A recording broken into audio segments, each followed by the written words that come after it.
షర్మిల మళ్ళీ తన అన్న మీద విమర్శనాస్త్రాలు భారీ స్థాయిలోనే ఎక్కుపెట్టారు.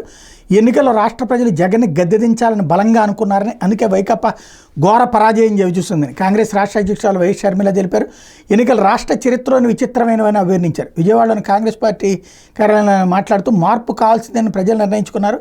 ఎన్నికల ముందు సర్వే చేస్తే మాకు సుమారు 6-7% ఓటు షేర్ ఉంది.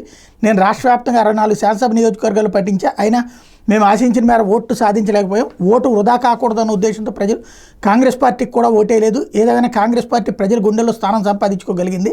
2029 ఎన్నికల్లో కాంగ్రెస్ కీలక పాత్ర పోషిస్తుందనే నమ్మకం ఉంది అని చెప్పుకొచ్చారు. కడప లోక్సభ పరిధిలో నేను కేవలం 14 రోజులు మాత్రమే ప్రచారం చేయగలిగా. అక్కడ ప్రజలు ఎన్నికల్లో వైకాపాకు వ్యతిరేకంగా ఓటేస్తే సంక్షేమ పథకాలు రద్దు చేస్తారని, కేసులు బనాయిస్తారని, దాడులకు తెగబడతారనే భయంతో ఉన్నారు. దీనికి అధికార పక్షానికి చెందిన ఎంపీ, ఎమ్మెల్యేనే కారణం. ఓటుకి 3,500 పంపిణీ చేశారు. మాజీ మంత్రి వైఎస్ వివేకానందని హత్య చేయించిన వాళ్ళు చట్టసభలకు వెళ్లకూడదనే ఉద్దేశంతో నేను పోటీ చేశా. అది జరగకపోయినా వాళ్ళ పాపం పండుతుంది అంటూ వ్యాఖ్యానించారు.